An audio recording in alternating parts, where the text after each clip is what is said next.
Welcome to this special episode of the Andaman Times, featuring Tap Tuwan Village and its surrounding tourism developments. Join Eugene as he takes us through this issue.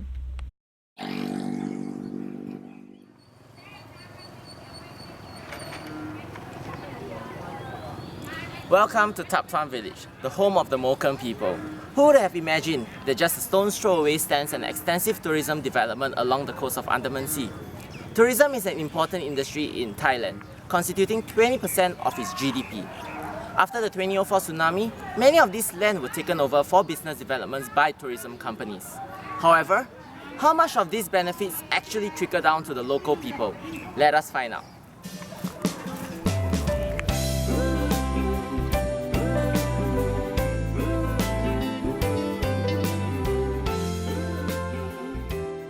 Happy Beach Bar and Restaurant was set up in 2011 to cater to tourists visiting the area.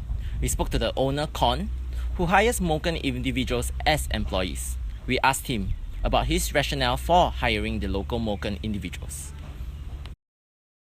Of course, I will help you. Of course, I'll help the young generation. I want them to learn about English or second language.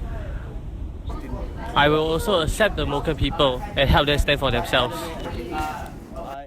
But some of them keep their old traditions and some of them have problems with their mindset.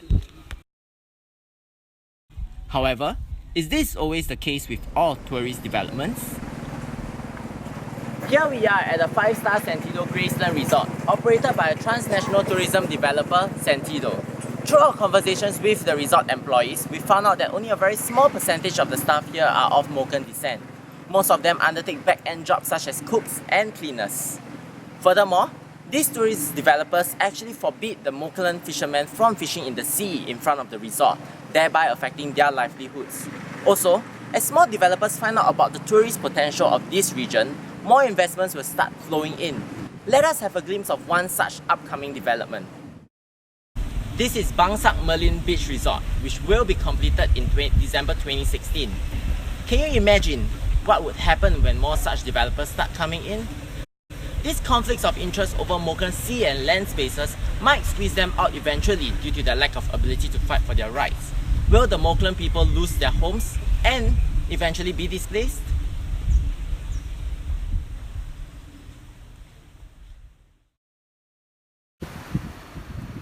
Tap Tuwan Village is one example of how interactions between the state government, transnational corporations and locals are politically complex, where those with the power and resources are able to reap economic benefits for themselves.